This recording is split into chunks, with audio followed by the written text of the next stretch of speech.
બોલો દ્વારકાધીશની જય। જન્માષ્ટમીની વ્રત કથા। શ્રાવણ વદ આઠમના રોજ સવારે દાંતણ કરી નાહીને સ્વચ્છ કપડાં પહેરવા, ઉપવાસ કરવો, ભગવાન શ્રી કૃષ્ણની કથા વાર્તા સાંભળવી, ભગવદ્ ગીતાનો પાઠ કરવો, ચંદન પુષ્પ દીપ આદિથી પૂજન કરવું, કૃષ્ણ ભક્તિના ભજનો ગાવા, નોમના દિવસે બ્રહ્મ ભોજન કરાવી પારણા કરવા। મથુરા નગરીમાં ઉગ્રસેન નામે રાજા રાજ્ય કરતો હતો। તેને પવનરેખા નામે રાણી હતી। તે ગુણવંત અને ચારિત્રવાન હતી। એક વખત તે પોતાની સખીઓ સાથે વનમાં ગઈ। એવામાં દુષ્કમલ નામનો રાક્ષસ ત્યાં આવી ચડ્યો। તે રાણી પવનરેખાના રૂપ જોઈ કામાત બન્યો। આથી તેણે રાજા ઉગ્રસેનનું સ્વરૂપ ધર્યું અને રાણી સાથે આનંદ વિલાસ કરવા લાગ્યો। રાણી તો પોતાનો પતિ સમજી રંગ રાગ ખેલવા લાગી। આથી તેને ગર્ભ રહ્યો। આ ગર્ભમાં કાળ નેમી રાક્ષસે પ્રવેશ કર્યો। 9 માસે રાણી પવનરેખાને પુત્ર જન્મ્યો। તેનું નામ કંસ રાખ્યું। આ કંસ કાળ નેમી રાક્ષસનો અવતાર હતો। કંસ 8 વર્ષની ઉંમરે મગધના રાજા જરાસંઘ સાથે કુસ્તી કરીને જીત મેળવી એવો બળવાન હતો। કંસના કાકા દેવકને દેવકી નામે પુત્રી હતી। દેવકી વિવાહ યોગ્ય થઈ એટલે વાસુદેવ નામના યાદવ સાથે ધૂમધામથી પરણાવી તેના લગ્ન કર્યા। દેવકીને સાસરે વળાવવા નીકળ્યો ત્યારે કંસ જાતે જ રથ હાંકવા લાગ્યો। રથ ગામના સીમાડે પહોંચ્યો ત્યારે આકાશવાણી થઈ, હે કંસ, આ દેવકીના 8મા બાળકના હાથે તારો નાશ થશે। આકાશવાણી સાંભળતા જ કંસને ક્રોધ આવ્યો। તેણે દેવકીને મારી નાખવા ખડક કાઢ્યું, પણ વાસુદેવ વચમાં પડ્યા। હે કંસ, જો તમે તમારી બહેનનો વધ કરશો તો તમને સ્ત્રી હત્યાનું પાપ લાગશે। દેવકીને જેટલા બાળક થાય તેનો કબજો તું લઈ લેજે, જેથી તે બાળકોનો ડર રાખવો નહીં પડે। કંસને વાસુદેવની વાત પસંદ પડી। સ્ત્રી હત્યાના પાપમાંથી બચશે અને દેવકીના બાળકને જન્મતાની સાથે જ તે પોતે મારી નાખશે। પછી ડર જેવું કાંઈ રહેશે નહીં। પણ વાસુદેવ બાળકો ન આપે તો? એમ વિચારીને રથ પાછો વાળ્યો અને દેવકી તથા વાસુદેવને કેદમાં પૂર્યા।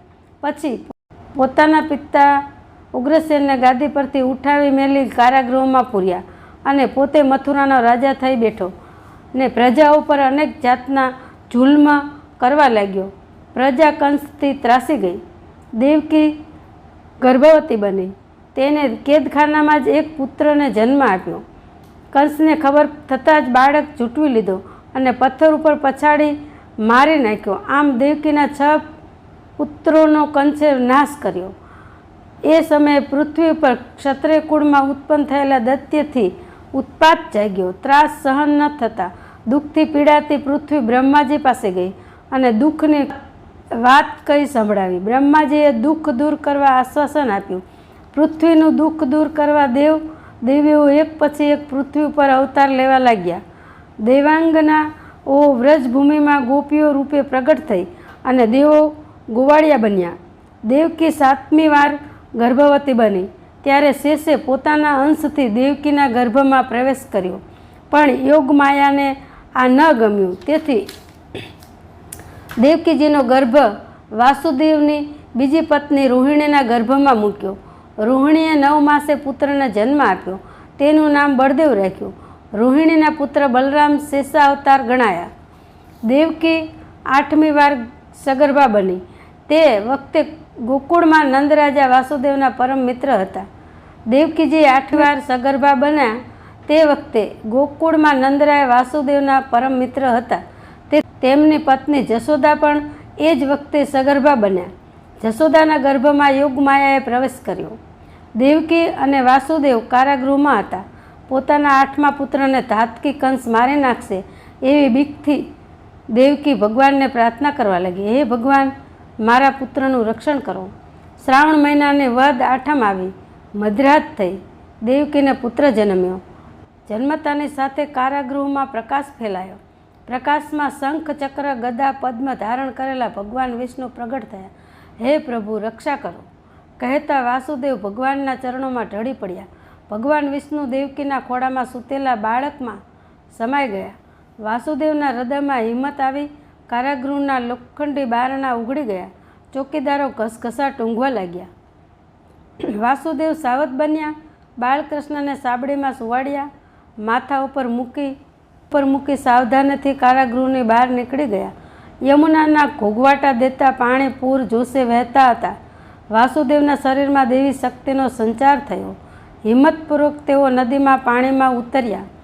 ઘૂઘવતી યમુના શાંત બની ગઈ. વાસુદેવ સહિત સલામત યમુના પાર કરી ગોકુળમાં નંદરાજને ઘેર પહોંચ્યા.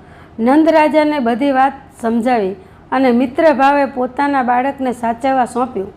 યશોદાને પણ એ જ સમયે છોકરીનો જન્મ થયો હતો. યશોદા જાણતા હતા કે પોતાની બહેનપણી દેવકી ઉપર કંસ અત્યાચાર ગુજારશે. તેમણે પોતાની છોકરી વાસુદેવને આપી કહ્યું, આ છોકરી દેવકીને જન્મી છે તેમ જણાવજો. છોકરી દેખી કંસ મારશે નહીં. વાસુદેવ છોકરીને લઈ સહી સલામત કારાગૃહમાં પાછળ પડી. સવારે કંસને ખબર પડી. તેણે બાળકની માંગણી કરી. વાસુદેવ વિનયથી કહેવા લાગ્યા, હે રાજા, દેવકીને પુત્રી જન્મી છે. પુત્રી તરફથી આપને કોઈ વિઘ્ન નહીં આવે. કંસ કહે, વાસુદેવ, તમારી વાત સાચી, પણ મને બતાવો તો ખરા.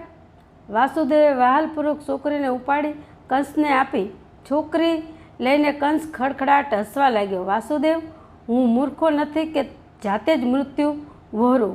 આમ કહી નિર્દય હું મૂર્ખો નથી કે જાતે જ મૃત્યુ વહોરું. આમ કહી નિર્દય કંસે છોકરીને પથ્થર ઉપર પછાડવા જોરથી ઘા કર્યો, પણ છોકરી આકાશમાં ઉડી ગઈ, અદૃશ્ય થઈ ગઈ અને બોલી કે નિર્દય કંસ, તું ઈશ્વરી લીલાને ક્યાં સમજી શકે. તારું મૃત્યુ ટાળવા તે ઘણીએ બાળ હત્યાઓ કરી, પણ પરમ મૂર્ખ તારો નાશ કરનારો બાળક રૂપે ગોકુળમાં ઉછરી રહ્યો. દેવવાણી સાંભળી કંસ ગભરાયો. પોતાના રાક્ષસ મિત્રો અને પૂતના દાસીને ગોકુળમાં બાળકોને મારી નાખવાનું કામ સોંપ્યું. દરરોજ અનેક બાળકોનો સંહાર થવા લાગ્યો. પૂતના માસી બની નંદરાજાને ઘેર ગઈ. પોતાના સ્તન ઉપર હળાહળ ઝેર ચોપડી બાળક કૃષ્ણને ધવરાવવા લાગી, પણ કૃષ્ણે પોતાના ઝેરી નાગને સ્તનપાન કરાવ્યું. તેથી પૂતના ઘડીકમાં મળદું બની ગઈ. કંસની બધી બાજી બગડી ગઈ. કંસે બકાસુર, ધેનકાસુર, આધાસુર અને કેશિકાસુર જેવા રાક્ષસોને શ્રી કૃષ્ણને મારવા મોકલ્યા, પરંતુ કૃષ્ણે તે બધાનો નાશ કર્યો. કંસ ગભરાયો. છેવટે તેને અક્રૂરજી નામના દૂતને રથ લઈને કૃષ્ણને માનભેર તેડી લાવવા મોકલ્યા. વ્રજભૂમિમાં ગોપીઓ સાથે રમતા કૃષ્ણએ ગોપીઓની વિદાય લીધી. રથમાં બેસી મથુરા આવ્યા. કૃષ્ણ મથુરામાં પ્રવેશ્યા તે વખતે કંસે કેવલિયાપીડ નામના મંદોબ હાથીને ગાંડો કરી છૂટો મૂક્યો. હાથીને પોતાની સામે ધસી આવતો જોઈ કૃષ્ણ પોતે હાથી સામે ધસી ગયા. સૂંઢ પકડી હાથીના એક દંત સૂળને ઉખેડી નાખ્યો ને એ જ દંત સૂળના એક જ ઘાથી ભયાનક હાથીને મારી નાખ્યો. કંસ નિરાશ થયો, પણ હિંમત રાખી. તેણે ચાતુર અને મુષ્ટિક નામના બે મલ્લોને કૃષ્ણ સાથે કુસ્તી કરવા મોકલ્યા. વિશાળકાય મલ્લોને તેમણે પછાડીને મારી નાખ્યા. કૃષ્ણના અપૂર્વ બળથી કંસ ગભરાયો. જાણે ભાણેજને વહાલ કરતો હોય એવો ડોળ કરી કૃષ્ણને ભેટવા ગયો. કૃષ્ણને બાહુમાં જ જકડી દીધા, પણ કૃષ્ણ આંચકો મારી છૂટી ગયા અને કંસના માથામાં બળપૂર્વક મુષ્ટિ પ્રહાર કર્યો. કંસ બેહોશ બની પછડાઈ પડ્યો. કૃષ્ણ કંસની છાતી ઉપર ચડી બેઠા. જોરથી મુષ્ટિ પ્રહાર કરી કંસને પૂરો કર્યો. કંસના મૃત્યુથી જાણે જુલ્મનો અંત આવ્યો. નગરજનો આનંદમાં આવી ગયા. ભગવાન શ્રી કૃષ્ણનો જયનાદ કરવા લાગ્યા. કંસને મારી કૃષ્ણ કારાગૃહમાં ગયા. દેવકી અને વાસુદેવ શ્રી કૃષ્ણને વહાલથી ભેટી પડ્યા. કંસના વૃદ્ધ પિતા ઉગ્રસેનને મુક્ત કરી શ્રી કૃષ્ણે ફરીથી રાજગાદી ઉપર બેસાડ્યા. ત્યાર પછી શ્રી કૃષ્ણે પૃથ્વી ઉપર ઉત્પાત જગાડનાર રાક્ષસોનો નાશ કર્યો. ત્યાંથી દ્વારિકા આવ્યા અને યાદવો માટે રાજધાની સ્થાપી. મહાભારતના યુદ્ધ વખતે સત્યવાદી પાંડવોના પક્ષમાં રહી અર્જુનને ગીતાનો પરમ બોધ આપ્યો. અપૂર્વ બળ, બુદ્ધિ અને ચાતુર્યથી શ્રી કૃષ્ણે અન્યાયી અહંકારી કૌરવોનો અર્જુન પાસે સંહાર કરાવ્યો. શ્રાવણ વદ આઠમ ભગવાન શ્રી કૃષ્ણનો જન્મદિવસ સારાય ભારત વર્ષમાં ઉજવાય છે. જન્માષ્ટમીનું આ વ્રત સુખ સમૃદ્ધિ અને સંતોષ આપનારું છે. સૌ પ્રથમ રાજા યુધિષ્ઠિરે કર્યું, તેથી ગયેલું રાજ્ય વૈભવ પાછા મેળવી શક્યા. આ વ્રત કરનાર સર્વ વાતે સુખી બને છે અને ભગવાન શ્રી કૃષ્ણની કૃપા મેળવે છે. જય શ્રી કૃષ્ણ, જય શ્રી કૃષ્ણ, જય નંદન, હજારો વંદન. બોલો દ્વારકાધીશની જય.